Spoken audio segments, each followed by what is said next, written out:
All right, now I'm on P229. P229. Table shows the temperature data for two cities. So we have the mean, this is showing the typical temperature, and the range, this is showing the variability. They did the first one for us.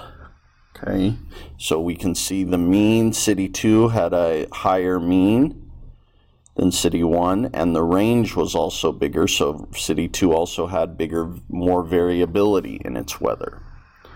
Okay, number 2, the tables show the weights of the fish that were caught in two different lakes. Find the median and the range. So again, median is going to tell us what the typical, and what is it? Weight, typical weight. And the range is going to tell us the amount of variability. So when you're describing the two, when you're comparing the two medians, you're going to use the word typical. When you're comparing the two ranges, you're going to use variability. So real quick, let's find the range for each. So it looks like 4 is the smallest, 12 is the biggest. So 12 minus 4, that's 8, is the range for Lake A. For Lake B, 7 is the biggest, 4 is the smallest. So that's a range of 3. So we already know the variability for Lake A is greater than the variability for Lake B. So now you need to put these in number order from least to greatest, find the numbers in the middle for each set of data, and then compare those numbers.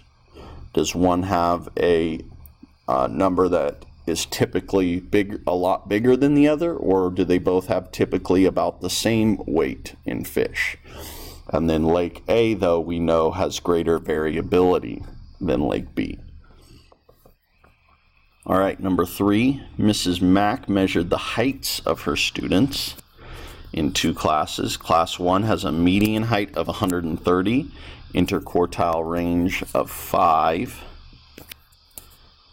Class 2 has a median height of 134 and an interquartile range of 8. Write a statement that compares the data. So we could say they typically Class 2 typically had taller students than Class B. We could say Class 2 had greater variability in the heights of their students than Class 1.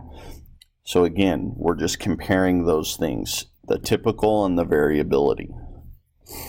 Okay, number 4, Richard's science test scores. Boom, boom, boom, boom, boom. His math test scores, there they are. Compare the medians and the interquartile ranges. So again, you got to put these in order from least to greatest. Find the number in the middle. Then you look at the bottom half of the data, the top half of the data. Find the number in the middle for the bottom, number in the middle for the top, and subtract those two numbers to find the interquartile range.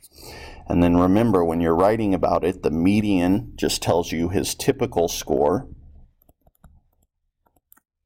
and the interquartile range tells you the variability of his scores.